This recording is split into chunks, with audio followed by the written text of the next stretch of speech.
Hello and welcome to the first in our series of marketing science webinars. I'm Andy Milsom, CEO of Kanjo, and today saw me in conversation with Richard Chataway, CEO of BVA Nudge Unit UK, and author of this very wonderful book, The Behaviour Business, where he talks about applying behavioural science to marketing, and that's what we were discussing today.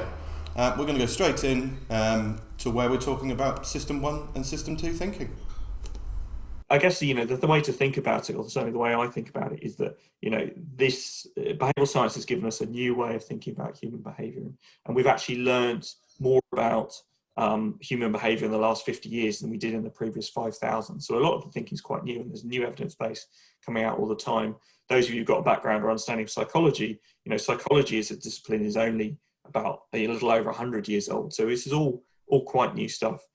Whereas marketing, as we know, has been around for a very long time. So that there is a lot more that it can tell us. And if you boil it down to the fundamentals, those of you who've read Thinking Fast and Slow by Daniel Kahneman will know this. But this is the kind of, if you like, the closest thing we have to a unifying theory in behavioural science is that we have these two systems of thinking, which are typically called System 1 or System 2, fast or slow thinking. And the difference between them is that System 1 is very much more instinctive, it's very intuitive, it's very emotionally driven, and it's typically non-rational. And that's why it's called fast decision making, because it happens a lot more quickly. And those decisions that we make and the System 1 processes associated with them are things that happen very instinctively, as I say, and often emotionally. Some examples of this would be, if you had a regular commute to work. I know all of our working patterns have been disrupted quite a lot recently, but if you did have a regular commute to work, there might have been times you arrived at the office or wherever your workplace is, and you don't really remember any features of the journey because it's something that you've done 100 times or thousands of times before, and you're very much doing it on autopilot. And that's an example of System 1 behaviour. System 2 is much more considered, it's much more rational, it's a slower process, and it requires more thought. So an example of that would be when you're making a journey to somewhere you've never been before. If you're going by public transport, you'll be looking out for the signs, looking at the train departure boards and things like that. If you're driving, you're constantly having to check the road signs or look to your sat-nav for guidance. And that's very much more System 2 thinking because it's effortful, it's slow, it's deductive, it requires more thought. And that's the fundamental difference between them. And in the book Nudge by Cass Sunstein and Richard Thaler, they categorize System 1 as being like Homer Simpson. Those of you who watch The Simpsons, Homer's very kind of instinctive. He's very impulsive. He's very emotionally driven, and that's what System 1 tends to be like. If you categorize System 2 as being much more like Spock from Star Trek. Spock is a Vulcan. He thinks through the pros and cons of every decision that he makes. He's very slow in his decision making as a result. And the really critical thing is Spock is not human. It doesn't characterize what humans are like. And that's the really important thing that we take from behavioural science is that actually, much more of our decision making on a daily basis is of that System 1 type. It's much more instinctive, much more emotionally driven, and we underestimate that. By many estimates, it's a little bit controversial this, but anything between 80 and 95% of our decision making on a daily basis is of that System 1 type. So it's really important that we understand that and what guides it. It's really interesting, isn't it? And kind of a really good starting point to understand how people really think. As humans, I don't believe we're very good at processing complex data. It's one of the reasons why the System 1 thinking exists. It's a kind of a socio-economic construct in a way. There's so much around us that we have to cut into decision making very easily and early. And I guess that's kind of where the concept of heuristics comes in. So if you've ever read anything about behavioural science or you've spoken to a behavioural science practitioner, they talk about heuristics. Now, that's something that you might have heard of before, might not have heard of before. It's kind of very much about mental shortcuts that we make to make good enough decisions quickly. And I think there's kind of perhaps something that you can elaborate on there, Richard, more than myself, about kind of how heuristics fit into our way of thinking.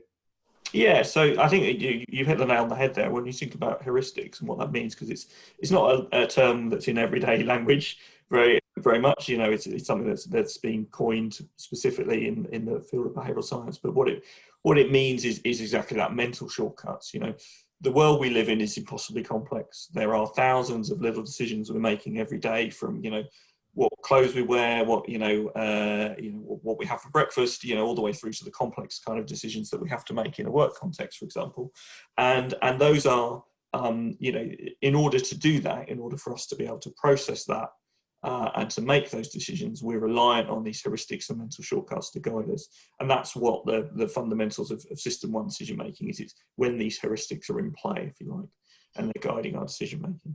So, you know, one example of them, one example, a very well-known one, is loss aversion. And the concept of loss aversion is that as humans, we are much more sensitive to potential loss than we are to potential gain, you know, typically by a factor of 2 to 1. So you know, the idea of missing out on something, and it's you know, we're all familiar with the concept of fear of missing out.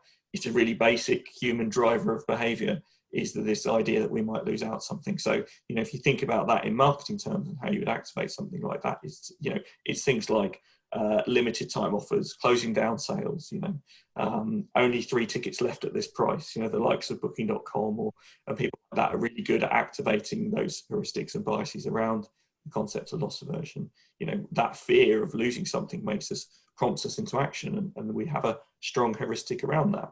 And the reason for that is that, you know, there's some interesting research about how, you know, how these heuristics play out in evolutionary terms. So you know, they're hardwired into our brains because we have evolved from, you know, from apes. And so, you know, and there's some great experiments and something I reference in the book that, and I recommend looking this up on YouTube if you haven't seen it before, by a Dutch biologist called Frans de Waal. Some work he's done with monkeys about how much they hate being treated unfairly and their fear of missing out. And there's a great experiment that he's done with them, which is very funny, to be honest, because monkeys reacting like and behaving like humans is quite funny. But you know, these heuristics are hardwired into our brains, and that's why they're so powerful and guide our decisions. But it comes down to the fact that we live in an incredibly complex world. If you think about the options we have in all aspects of our lives, but particularly in terms of the brands and products and services that we buy, there's so much choice available to us now that we have to use heuristics to help us get through that.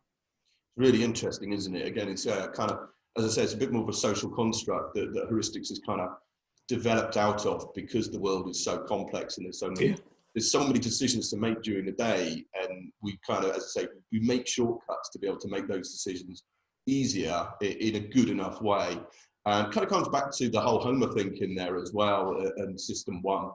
And kind of thinking about that, about kind of emotional responses, and it's very much what we're looking at Kanjo here and measuring here is emotional responses to marketing. Maybe you could kind of go through a little bit more about the kind of importance of emotion in that system one decision making. Yeah, sure. So you know, I think again, you know, you've hit the nail on the head in terms of that, us being looking to make good enough decisions. So there's a great book called Paradox of Choice by Professor Barry Schwartz. He's actually I've been heavily involved with. I was on the board of the Association for Business Psychology here in the UK, and their conference is next month, and Barry Schwartz is going to be one of the keynotes there, which is very exciting. But for the ABP. But he wrote this book called Paradox of Choice, which is all about how much choice we have in our everyday lives and how we deal with that. And to some degree, he talks about, you know, the way that the heuristics help us guide those decisions. And the thing is, you know, in most contexts and most decisions that we make in our lives, we're not sufficiently interested and engaged with them that we would sit down and rationally assess the pros and cons of every option in a very system two way. And that's why we're reliant on these system one processes to do that, to help us make those decisions. And that's what he calls choice satisficing, you know, making good enough decisions in most contexts. And the thing is, because emotions are so critical to our system one decision-making processes, that's why emotional drivers are really, really critical, is because they help us choice satisfy. You know, if something makes us feel good or generates a positive emotional reaction, we're more favorable to it. And that's a really strong heuristic generally. And, you know, the idea of, you know, loss aversion that I mentioned before, that's a really powerful driver of emotion, because effectively it's creating fear in us, which is a strong emotional reaction. So that's why this stuff is really important. And I think in particular why it's important in a marketing context and decision making is because actually it's really important for us to gain attention, and for brands to be salient in order to overcome those barriers. Some interesting research that I quote in my book from a company called Lumen, where they found that 75% of people exposed to a print ad look at it for an average of 2 seconds. 25% of people don't even see the ad, and of the 75% of people who do see it, they're seeing it for average on an average of 2 seconds. So it's really important that those faster system one processes, those emotion driven processes, are engaged quickly, because that's the amount of exposure you have. The data also shows that for 20% of online ads, of viewable online ads, only 20% of all viewers are actually seeing them at all. So 80% of the people potentially seeing an online ad don't even see it at all. So getting that emotional engagement is really, really critical for cut through, for driving salience, and for activating those heuristics that guide how we buy. There's a great, just going back to the Homer Spock analogy, there's a great episode of The Simpsons. I don't know how many of the people watching are Simpsons fans, but there's a great episode where Homer's driving along the highway, and and he sticks his head out the window and goes, "Oh, first of the month, it's new billboard day," and gets really excited because there are all these new billboards along the side of the road, advertising products like English muffins and so on. And he screeches to a halt next to all of the signs and makes note of what's on each of the posters. And then when he gets home, or when he gets to the office, you see he's gone and bought all of the products on those ads. Now, we'd love to think that's exactly how we work in the real world, but the reason why that's, why it's a joke in The Simpsons is because that's not how it works. People are, sad to say, are not, we have so much going on in our lives. We're bombarded with so many thousands of messages every day, that engaging people on that system one level is really, really critical in order for marketing to be effective. It's interesting, isn't it? I think something that we looked at going back years now is kind of visual pollution and marketing pollution. There's so much out there. You're fighting against everything else. A lot of people say cut through the noise as something there, but it's not just kind of cutting through the noise with that. It's cutting through the noise within seconds of somebody to grab their attention, make sure that they understand that ad or piece of marketing that's out there. It's interesting because we're looking now, we're kind of measuring attention, or we're currently looking into ways to measure attention at Kanjo via emotional reactions, the very early stage of showing somebody an ad and measuring those levels of attention, which is interesting, and then kind of keeping those going over time. So it's great to get someone's attention at the start of something, but you've got to keep that attention, keep that person engaged over the course of the ad that you're running and looking at. The other thing we're looking at and measuring at human is confusion. So confusion is an interesting one in that it's cognitive and it's thinking, and it's kind of coming back to the idea of heuristics, taking out shortcuts or making shortcuts and taking out the cognitive load and the need to think slowly. If anybody hasn't read Daniel Kahneman's book, well worth a read. It's not an easy read, if I'm honest. It's definitely not. I always hesitate to recommend it to people as the first place to go if you're interested in behavioural science, because it's quite academic, it's quite dense. There's some interesting data from the Kindle data on it. Sorry, just as an aside on this, which says that I think something like 8% of all readers actually get to the end of it. So if I'm honest, you get the kind of gist of it from the first few chapters, and I'd thoroughly recommend reading that. But there are, Dan Ariely's work, Predictably Irrational, in particular, is a great intro to the subject, and I would say for people who want to. Which I believe there's a copy of on the shelf. I thought I saw it on your shelf there. Yeah. On there, yeah. So, and obviously there is a summary of a lot of that in my book as well. Absolutely, I think there's something really interesting. I kind of talk about heuristics and biases and how we rely on heuristics. I think anybody who's been abroad and gone to a foreign supermarket, right? There's can you kind of talk us through the foreign supermarket problem and frame the idea of heuristics and how that kind of... It's a really interesting one, because it was one of the moments that kind of brought a lot of this relevance of behavioural science marketing home to me, was when I moved to Australia. So in 2012 I moved to Australia to to take a job, sort of leading strategy for common strategy for Australian federal government. So working with the government there, and you know, when I arrived, you kind of assume that when you're going to a country which is, you know, where they speak the same language, and that you know, well, mostly, and and that, you know, there are some cultural, you know, shared cultural history with Australia and so on, that actually, you know, when you walk into a supermarket, it's going to be easy to, you know, to buy the things that you need. And what was the real shock when I moved there was that it wasn't, because the thing is, the brands in Australia, or a lot of the brands in Australia, are unique to Australia, or at least, you know, different to the ones I was used to back home here in the UK. And so actually it became really hard. It became, to be honest, a system 2 problem, going into the supermarket and identifying what things I wanted to purchase. You know, just to make sure, you know, I wasn't buying salt when I wanted sugar. You know, it was actually really, without actually picking up products and shaking them or sniffing them or whatever you would do to differentiate them, it's quite hard. And I think that's really interesting in terms of thinking about the role that heuristics play in our lives, and particularly the interaction with brands and the way that works. You know, a friend of mine who's based in Melbourne, sorry, who's a brilliant strategist called Ian Pritchard. He's wrote some very good books around marketing. You know, he told me a story about how when he first moved to Melbourne, because he's Scottish, and when he first moved to Melbourne, he went into a supermarket and he literally had to follow someone around the store to see what they were buying, to guide his own behaviour and what to buy. And you know, and that's the role that the brands play in our lives, and that's the role that the heuristics around purchasing play in our lives. And that's you know, I think a really good example of how, you know, the way I summarise it is that brands are heuristics. You know, they are things that provide mental shortcuts for us to make it easy to buy and to make purchases. And that's the way to think about them, I think, and the simplest way to think about them in the context of human behaviour and how we make decisions. It's kind of, certainly heuristics kind of make it cognitively easier to make that purchase decision. You again, thinking about it's good enough. When you're in the foreign supermarket, you're looking around going, what's good enough? What, you know, am I going to make a mistake with what I purchased here? Is that ketchup as good as Heinz? I don't know.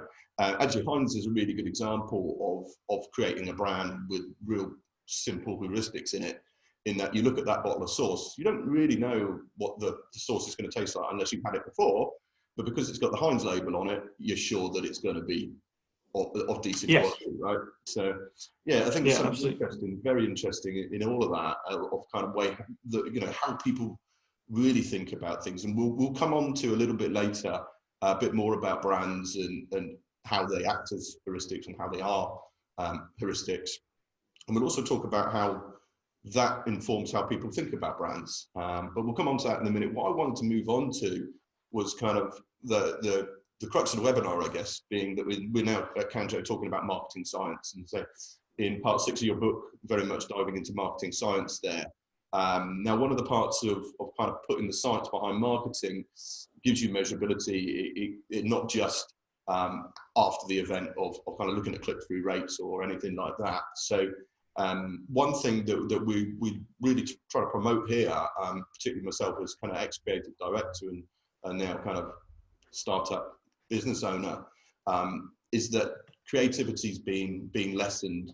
I think it's been, there's a lot of people playing things safe within marketing and creatives. So I think by applying science to marketing, I think we can facilitate creativity rather than stifling it. I think I know we've chatted about that in the past, so it'd be good to have a few thoughts from yourself. Yeah, so I 100% agree. I mean, you know, there's an analogy that I use in my book, which is from the film The Martian. I don't know how many people have seen that. If maybe a quick show of hands for everyone who's familiar with the film The Martian, from those I can see on the call. Brilliant film. Everyone agrees, you know, it's kind of a love letter to the scientific method in many ways, that movie. And one of the things that you know, obviously, those who aren't familiar with it, Matt Damon's a NASA botanist. He gets stuck on Mars as a result of an accident on the mission, and he's kind of left there and has to keep himself alive for several years before a rescue mission can come and rescue him. And, the thing is, I think most of us in that situation, we probably would panic. We would freak out. We would face the gravity of that situation. But because he's a NASA trained scientist, he doesn't panic. He kind of, thinks about the gravity of the situation. And the conclusion he comes to is that, he needs to science the shit out of the problem. And what he means by that is that, he conducts experiments, he looks at the notes from his colleagues and so on. But the thing is, the way he solves those problems is incredibly creative. So there's, the way he grows potatoes, without going into too much detail, before lunchtime with people is a very creative solution to that problem. He uses that foundation of science to fuel creativity. And there's a great analogy around this that's used by Byron Sharp, who wrote the book How Brands Grow, who's one of the pioneers of marketing science. Again, based in Australia. I was very lucky to be working in Australia at the time where he was first publishing a lot of his work.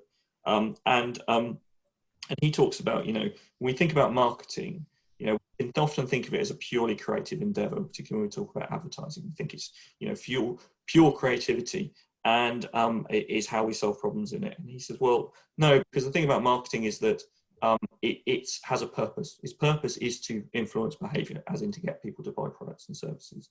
So you need to use a foundation of science and understanding what actually drives behavior, as we've talked about, to fuel that, and then the creativity is what makes it work, and the creativity is what makes it effective. And the analogy he draws is to a discipline like architecture. So we can think of a purely creative discipline like art, but the thing about art is it doesn't have necessarily a purpose to change behavior, whereas architecture, has a purpose, has a very clear purpose. When you're building a house, that house has to provide shelter, has to provide warmth, for all the things we look for from a house. But that doesn't mean that an architect can't create a beautifully aesthetic building. And there are many, great examples of Frank Lloyd Wright and people like that who've created beautiful buildings, but also are very good functional buildings and serve the purpose for which they were created. So, it's the two things together. It gives us a framework for creativity, to make that creativity effective. And obviously that's really important, because if your creativity isn't effective, then, as an agency, people aren't going to come back and ask you for more work unless it works. So, that's really, I think, the way to think of how science fuels creativity in marketing, in my view, is around that. Yeah, it's kind of adding that science, is part of it being the behavioral science factor of understanding how people think, or how they don't think. So we don't rationalize generally, we don't score an experience over time.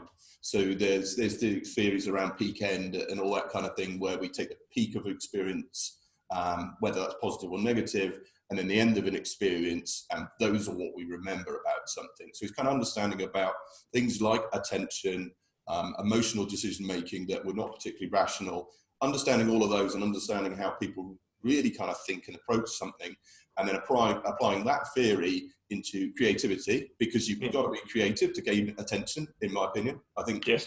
I think it's something, if it's flat and it's boring, you're not going to gain that piece of attention that you need.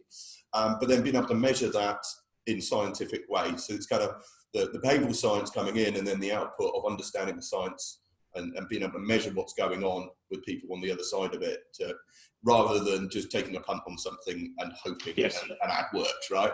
Yeah, absolutely. I mean, Dave Trott, who I'm sure you know well, a creative director. He has a very blunt way of putting it, in Dave Trott way, which is that a chair you cannot sit on is not an effing chair, is the way he puts it, and that's that's essentially it. Unless that creativity is going to be effective in achieving the outcome that you want, then it's not serving the purpose. But what behavioral science gives us is a real framework and an understanding, particularly, as you say, the importance of emotions in decision making for that, and gives you the evidence base to be able to say the reason why we need to have a really creative solution, something that engages people at an emotional level, that isn't just doing the System 2 job of saying, this is why this product is better, this is where you can buy it, this is how much it costs, is really fundamental to it actually working. And so, that's why, to me, the idea that the science of any form is in opposition with or competing with creativity is madness, really. That it needs to be, you need both. Yeah, I think there's probably a fear around that, in a way, of kind of like people working in advertising marketing kind of take the creative angle and not necessarily the thinking about and understanding the scientific methods that sit behind this all. But I think we've all, you're probably hopefully listening to kind of what Rich is saying here and going, yeah, I applied that thinking at some point in time without even thinking about it. Yeah, I mean, I certainly was the case before I kind of got into behavioural science and the scientific side of it, going, do you know what, I did a lot of this before, I just didn't absolutely think it in those ways. I mean, yeah, absolutely. I think a good creative has to some degree an instinctive understanding of things like concepts like loss aversion that we were talking about earlier. You understand that, you know, appealing to those aspects of people's psyche can be very powerful, even if you don't know the science behind it. You know, so I think absolutely, I completely agree. Could you talk to us a little bit about the kind of mental availability and physical availability, because that plays in now to, can I actually buy this thing? I'm interested, right? Or can I actually buy this thing? Yeah, so I guess, you know, we've talked about the behavioural science and the framework that gives us for understanding how people make decisions and what the importance of that is for marketing. I guess where the work of Byron Sharp and others in terms of marketing science, as they call it, has moved that on, is basically going, okay, right, we understand that, you know, people are non-rational in a lot of decisions that they make. They don't have perfect memories. So, you know, the role of marketing and advertising is basically to embed the associations of that product within people's memories, so that when they have the opportunity to buy it, you know, to use the supermarket example again, you know, when people are in a supermarket, the right associations come into their mind that activate those system 1 triggers to drive a purchase. And that's what we mean by mental availability, really. So the mental availability is a concept in behavioural science, is effectively memory. It's about you know, we know that things that are easier to bring to mind have a big influence on our behaviour. You know, how many people on this call have a fear of flying, for example, but it's relatively common. A lot of people do have a fear of flying. Not many people, virtually none, have a fear of driving, unless they have had some personal trauma or experience related to cars or a car accident, for example. Yet everyone knows that statistically you're much more likely to be in a car accident than you are in a plane crash. So, you know, the fact that we're more afraid of flying is because it activates certain triggers around a mental availability. You know, in particular, whenever there is a plane crash, obviously it's front page news. It's a big story, and that generates that fear that we have, and a lot of those, as I say, evolutionary emotional triggers of our behaviour. So that's what we mean by mental availability. Things that are easy to bring to mind, things that are easy to visualise, have a really strong impact on our behaviour and a bigger influence on our behaviour. And that goes back to the point about creativity. You know, really strong creative work, you know, embeds itself in our memory and allows us and builds those right associations. And then when we're in the moment when we can make a purchase, it has a bigger influence. And that's how advertising works in terms of building those mental associations. So that's what they mean by what you know, the marketing science, you know, academics like Byron Sharp and so on mean by mental availability. What we mean by physical availability is, obviously, you know, you can have the right associations with the product, but if you can't buy it for whatever reason, it's not available in a store to you, or it's too expensive, or, you know, it's not fulfilling a fundamental need for you, then you're not going to make the purchase. And that's what he means by physical availability. So, you know, there's an example of this I talk about in my book when I was in Australia, where we worked for a DIY brand, a new DIY brand, new challenger brand for the market, trying to become a new entrant in the market. And they ran masses, like one of the biggest launch campaigns that there's ever been in Australia to try and I was working for the media agency planning that campaign. And you know, we were driving very high mental availability of these products. And, you know, they had deals on ladders, step ladders and things every week to try and, you know, to get people to build those right associations, encourage people to purchase. The problem was they had real problems with planning permission to build these big warehouses for the DIY store. So where I lived in Sydney, I would have to drive past about 5 different DIY stores just to get to this store, which was a long way out of town. And so the physical availability was really, really poor. And ultimately that meant that the launch bombed because people just weren't interested enough in those offers that they were making, and there wasn't enough of a motivator for people to actually go and make the effort to go to that physical store. So physical availability, making something easy to purchase, making it available to people, both online and in the physical world, is really, really important. Makes absolute sense. And kind of thinking about that example of having the effort and thinking about things like that as well is kind of making it too hard for people to do something where the reward factor is relatively low because you want to go and buy a pack of screws or something like that, then you're not going to make that trip. Yeah. Another example being something like IKEA, where they're mostly out of town and you have to drive 30, 40 miles to get to your local IKEA, but the experience of going to that IKEA, you might come out with a pot plant, but the experience is going to be rewarding when you get there. Yes. And you can get everything. Yeah, you can buy absolutely anything you want in there, exactly. Which kind of brings us back round to kind of something you touched on earlier about brands are heuristics. And to develop a good brand, you need to really develop that around kind of the theory of thinking around heuristics and developing things like familiarity bias within people, based on logos, colours, the shape of a product, all those mental shortcuts. I mean, I think Coke's probably a classic one. It's really kind of gone to town on red, even though, Diet Coke's got the silver can, but it's still got that little tinge of red in it. You see that colour red anywhere and you're thinking about Coke, which is really interesting. I mean, that's deeply embedded, obviously, as a big brand, but I think that's kind of really interesting. Maybe you could kind of go into the importance of brands as heuristics a little bit more for us. Yeah, so I think, it goes back to, Richard Thaler, who's the Nobel Prize winner, Nobel Prize for Economics in 2017, who co-wrote the book Nudge. When he talks about, how you influence behavior, he brings it down to 3 words, which is make it easy. And when we think about that in terms of that example you've just mentioned about the physical availability thing of, you make it as easy as possible to purchase in a physical way, then that's going to have a big influence. But in terms of those mental associations and making a brand a heuristic that's a shortcut for decision making, it's about making it easy, making it as easy as possible for people to purchase. And recognizing that for most purchase decisions, we are seeking to choice satisfy. So that is, make a good enough decision that isn't going to kill us, that isn't going to, lead to some disastrous outcome.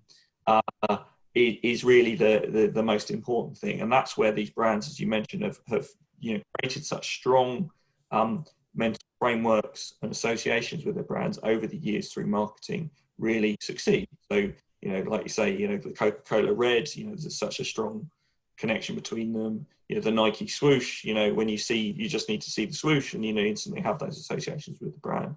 They've done great work in terms of building those associations and helping us make those good enough decisions, because the world is impossibly complex. There are any number of brands that we could buy, and that's really what the job is to build those heuristics, to create the necessary associations to make it as easy as possible for us as a consumer to make that purchase and be able to some degree to post-rationalize it. So we as consumers, we do as people, we do have a tendency to post-rationalize.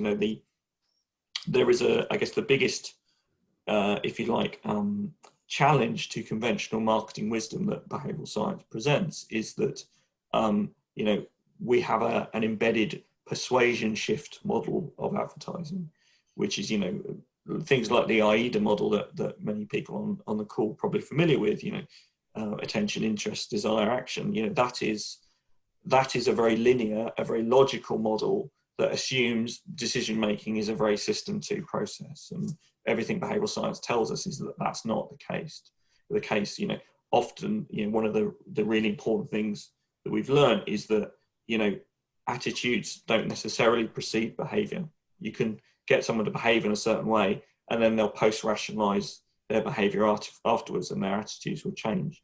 And so, if you think about the impact of that for marketing, that means that, again, if you can help people make these easy enough decisions to make that purchase in the first instance, over time, then their attitudes will shift to align with that as well, and that they will become more favorable to your brand, and they will also, that they will also build the right association with that brand to turn them into more loyal, consistent purchasers. I think it's really interesting how minds work and memories work and the whole mental availability piece, because we're not always at that point of decision making when we're presented with advertising and marketing. In fact, it's quite rarely that we are. So the direct advertising is now kind of online, social advertising, all that kind of stuff, very much direct advertising models. Okay, I think there's something I'd like to end on, and this is probably the bit about what we spoke briefly the other day about this, about how we believe that consumers do not think about a brand as much as you do, you being marketing people out there, hello.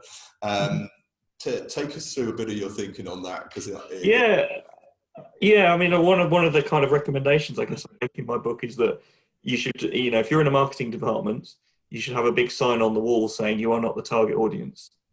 And what I mean by that is that, you know, the thing is that if we think about that, choice maximizers, so people who are very much in system 2 mode, who are, you know, weighing up the pros and cons of every decision and making a very rational choice about what to buy, versus choice satisficers, which is like looking to make a good enough decision, something that won't be a disaster in most contexts.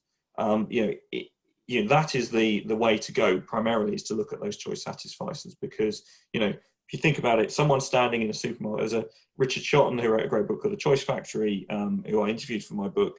You know, he says that if you saw someone standing in a supermarket, you know, spending ages weighing up the differences between 2 different brands of shampoo, you'd think that person was insane. You know, for most of the purchase decisions we take on a daily basis, we're looking to choice satisfiers.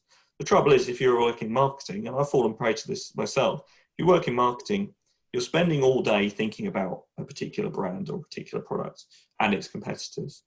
You're very much in the choice maximizing mindset. You're thinking about all of the reasons that the brands are differentiated and all of the aspects of them.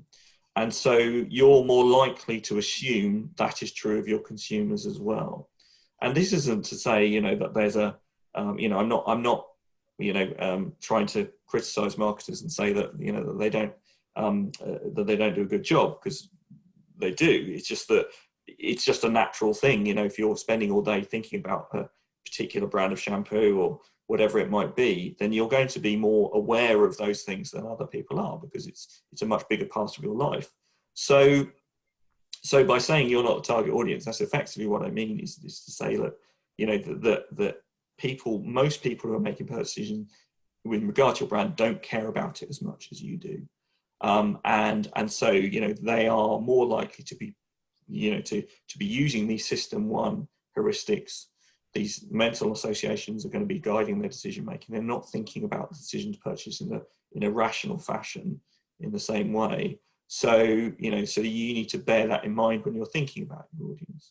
And I guess the other thing, you know, around that is that, you know, there is a real drive within the marketing industry and incentives in place that kind of rewards novelty to some degree. And I think, you know, thinking back to what we said about Coca-Cola and Nike and those brands, you know, they have been reaping the rewards of being consistent and over time, and, you know, and building those associations with their brands. Now, the thing is that, you know, there's IPA data, for example, that says that the average ad agency relationship has dropped from 86 months to 30 months. So, you know, 2.5 years is the average ad agency, and that's the average, bear in mind. So there'll be some that are many will be shorter than that in the last 30 years. So, and the thing is, you know, every time you appoint a new agency, every time you work with a new, new team of creatives, they'll obviously want to do something new. They'll want to sort of challenge the conventional thinking, and that drive for novelty is rewarded by the award system and the award industry and so on. So you know, what can often happen is that those assets that you've built, those brand assets that have built those associations, you know, there's a risk of chucking the baby out with the bathwater when doing that. What you need, you know, there's nothing wrong with innovation per se, but what you need to be doing is recognizing the strengths that particular brand has, those heuristics that are being built, and then leveraging those in a creative way, and trying to make the most of those. And that's really what I think, you know, the key thing about remembering, you know, that people don't care about brands as much as you do as a marketer, that people are in that system 1 mindset, that, you know, that you are not the target audience, is to remember that, is that, you know, that you can throw away the baby with the bathwater, and that also, that people are not thinking about that decision in as much detail and as much depth as you are. It's really interesting. I think it kind of comes from, your job within a brand, say, or an agency where you're thinking about what you're going to do as your job as a marketing manager, marketing director, or whatever. You live and breathe that brand that you work for, whereas consumers don't. Not really. Yeah. They pass in and out of brands. They engage with the brand when they need to, and that kind of comes back to the whole mental availability and heuristics part of they need to pick up on something at some point in time that goes, yes, I will buy that Nike pair of trainers. That kind of Heinz sauce or whatever it might be, rather than Hellman's. So I think it kind of goes back to kind of how do you build those things, and I guess how do you measure those things? What's kind of the most important parts of creating mental availability and heuristics? Yeah, so I think you're absolutely right. Understanding those, because of these processes, it's a really important thing to remember, I guess, is that one of these processes, a lot of them are happening and not conscious. So going out and speaking to consumers and saying, what do you think about our brand? What's driving your purchase decisions and so on, gives you some useful information, but not enough on its own, to be honest, because most of these decisions are happening at a non-conscious level, that they aren't. If people don't care about them, then when you go and ask them about them, they're not going to be able to convey to you what's driving that decision. And so, using tools that understand the emotional reactions, those non-conscious reactions to brands, to advertising, is really important. In our sister company at BVA, PRS in Vivo, they have shopper labs where we literally recreate the supermarket environment and get people to go in and just say, look, go and do your weekly shop. And then we watch what they do. We use eye tracking glasses to look at where they're looking on the shelves, see how they've reacted to new product variants and branding and packaging. And actually look at the behavior, look at what's driving their behavior in store. And we will also ask them some key questions about that, but we're giving as much, if not more, weight to what's actually driving the behavior rather than what people tell us. One of the things I say a lot about behavioral science and the way to think about how it changes how we think about decision making is that what people say is very different to what they do. And that's the basics of it, really, is that it's not because we're liars, it's not because we're dishonest, it's just because a lot of these processes are happening at a subconscious level. We can't necessarily access that, and that's what's driving it. There's a great quote from a psychologist called Jonathan Haidt, which is that our kind of system 1 processes, or our system 2 processes, think of themselves as the Oval Office, whereas actually they're the press office. And I think that's a really good analogy, particularly at the moment when we look at what's happening in the US, which is that that we act in a very kind of impulsive, intuitive, emotional way most of the time, and then what we do is we rationalize that decision afterwards. And so that's why understanding these drivers, these heuristics, is really important. A classic focus group scenario, isn't it, where you ask people afterwards to rationalize the irrational decisions that popped into their mind, or the thoughts that popped into their mind at the time, and it doesn't always compute that well.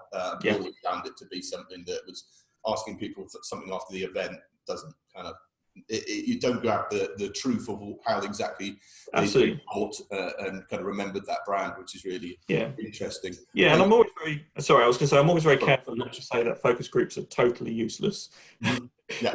There are some people I know who work in our business who would go that far. I think what's interesting is when you look at when you use a tool like Kanjo, which is looking at emotional reaction and getting an understanding of some of those system biases. If you then look at what people are telling you in a focus group context or through quantitative study, whatever it might be, and contrast the two, that's really interesting, because that's when you're identifying when those heuristics are at play. If people are telling you one thing, but then they're doing another, or their emotions are responding in a different way, then you've identified a bias. The two things are completely consistent and completely, what people are saying and what people are doing is completely consistent. Basically, it's the system 2 decision. And that in itself is useful as well, because then that tells you, okay, right, we can speak to people on a rational level. We can talk about some of the products and features and benefits in a fairly neutral way, and it should achieve what we want. if there's a difference between those two things, then, which is, to be honest, is going to be the case most of the time, if that is the difference between the two, then you're like, okay, right, we need to be activating those heuristics. We need to be looking to those system one drivers of behavior to achieve the outcome that we want. Excellent. Thank you so much, Richard. Pleasure. Really enjoyed that session. We've got about 10 minutes left. So if anybody's got a question for Richard, raise a virtual hand. I've got to try and remember how you do that in Zoom. Got a quick question around kind of building these bonds. You talk about kind of it's really important to build the bonds. Is it quite easy for brands to break them? I'm kind of interested to know kind of, as some brands get to a certain point, can success actually be something that does damage rather than encourages? Yeah, I guess that, there's an interesting aspect to all of this, which I guess we didn't really touch on, which is about the role of kind of purpose in marketing as well. So we should become, a very hot topic, I guess, which is that, if a brand talks about its purpose or tries to convey a purpose beyond your reasons for buying a brand. So, I think of examples like, brands like Kanjo did a big initiative around sustainability, and in particular, money they were putting, it was actually about,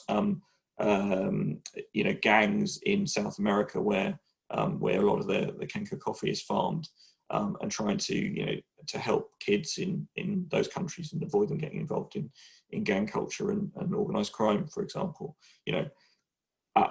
That has nothing to do with coffee per se, but it's obviously a noble cause that the brand is supporting, and they spent a lot of money on marketing and advertising around that purpose.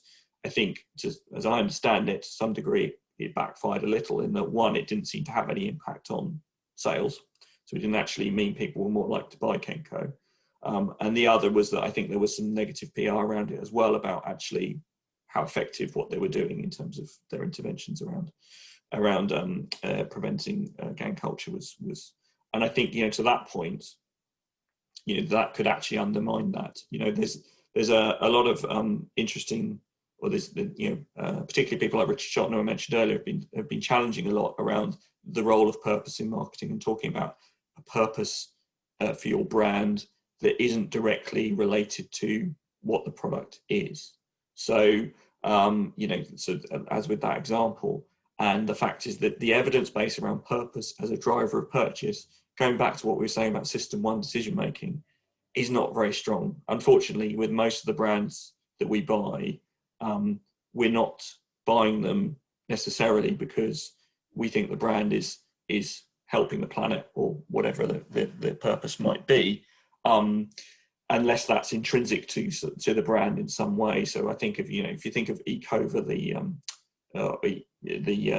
cleaning product, that's intrinsic to the brand, is that it has been sustainably sourced, and that the detergents that are used in it don't harm the environment. So if you're someone for whom that is important, that will be a key driver of purchase. Whether a coffee brand is also funneling money into, projects around organized crime and gangs has no bearing on the quality of Kanjo as a product and the key drivers of purchase for Kanjo. So I guess the argument is not that purpose-driven marketing is bad, or that organizations shouldn't be driven by purpose. They should be for all sorts of reasons that's beneficial to society. But whether it's a driver of purchase for your brand is not clear.